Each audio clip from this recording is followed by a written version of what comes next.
Adventures of Ellen White and the Pioneers. Ellen hears about a dream of a great image. "Mr. William Miller is going to preach tonight," said Ellen's father one day as he sat down to eat, "and we must go and hear him. I hear that he's preaching a new and strange doctrine. He's preaching that Jesus himself will soon come back to this earth again, and I would like to see if Mr. Miller can prove all of this from the Bible."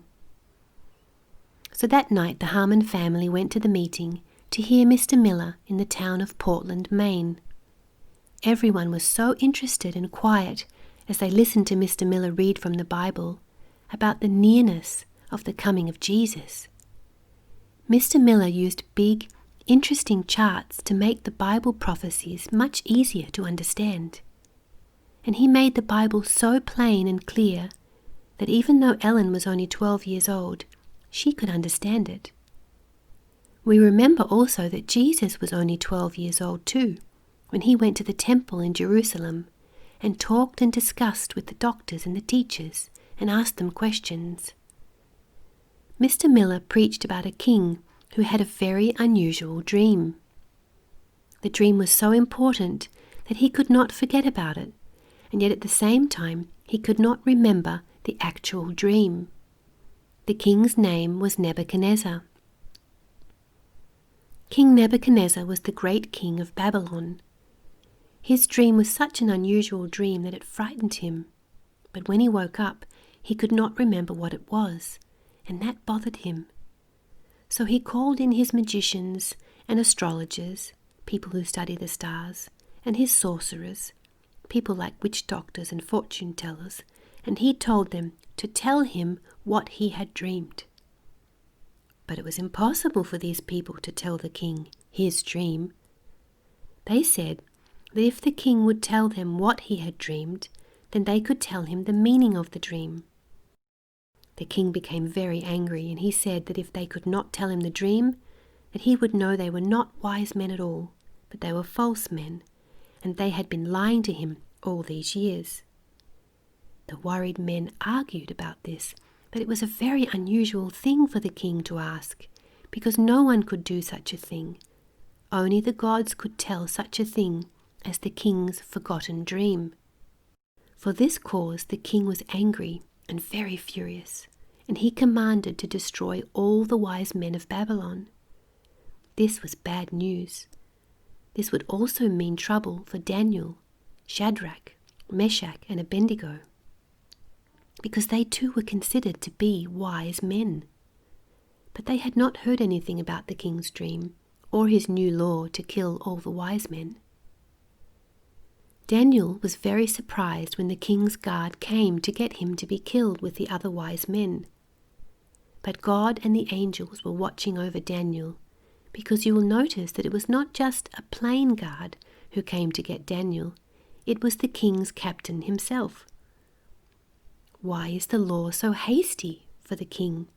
Daniel asked Arioch, the captain of the king's guards.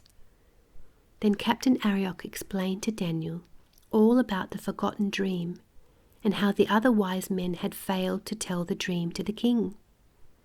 Daniel realized that this was very serious, and here he was about to be killed because of the other wise men. He did not have any time to lose, so he hurried to the king himself and asked the king to please give him some time, because he was sure that God would help him to be able to tell the king his dream and also what it meant. So the king agreed to wait. This showed that the king must have had faith in Daniel, or he would not have given him more time. The next thing Daniel did was to go quickly and find his friends Shadrach, Meshach, and Abednego and tell them the latest news, that they could all be killed if God did not help them. I'm sure those 4 young men all knelt very reverently and sincerely in that important little prayer meeting they had, as they asked God to reveal this great secret to them about King Nebuchadnezzar's dream. And God did. He knew that Daniel would point the king to the true God, and he showed the dream to Daniel in a night vision. Daniel thanked God and praised him for showing him the dream and what it meant. Daniel was now ready to go in and tell the king the dream and also its important meaning. As Daniel stood before the king anxiously asked, "Art thou able to make known unto me the dream which I have seen, and the interpretation thereof?" And Daniel answered, "There is a God in heaven that revealeth secrets, and make known to the king Nebuchadnezzar what shall be in the last days." Then Daniel started to tell the king just what he had been thinking about even before he had the dream. "O king, as you were lying upon your bed that night, you were thinking and wondering what was going to happen in the future. So God, the only one who can reveal secrets about the future, made known to you just what was going to happen."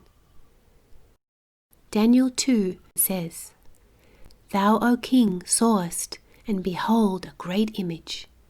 This great image, whose brightness was excellent, stood before thee, and the form thereof was terrible.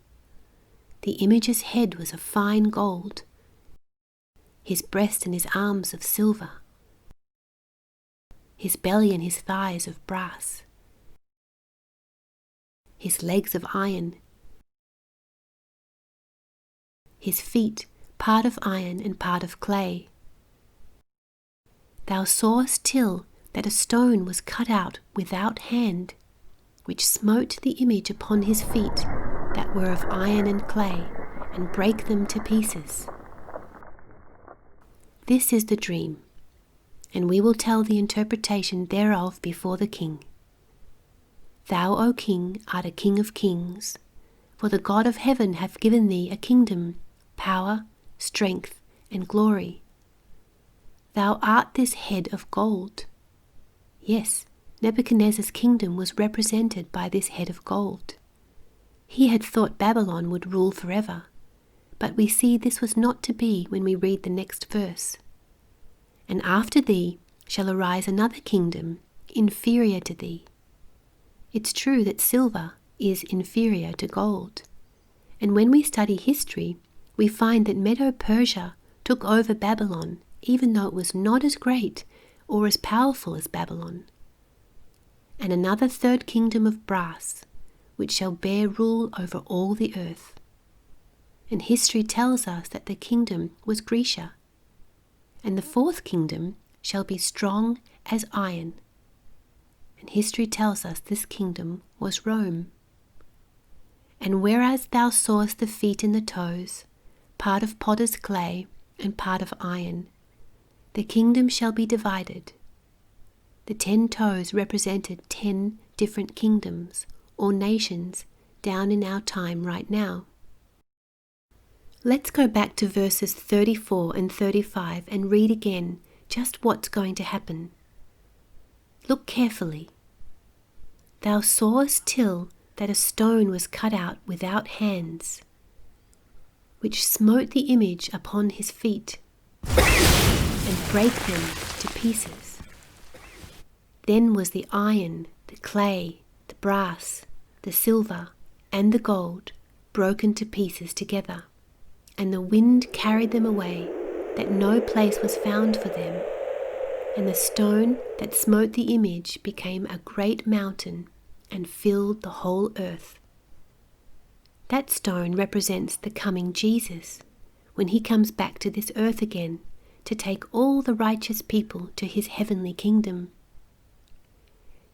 Verse 44 says, "And in the days of these kings shall the gold of heaven set up a kingdom, which shall never be destroyed, and it shall stand forever."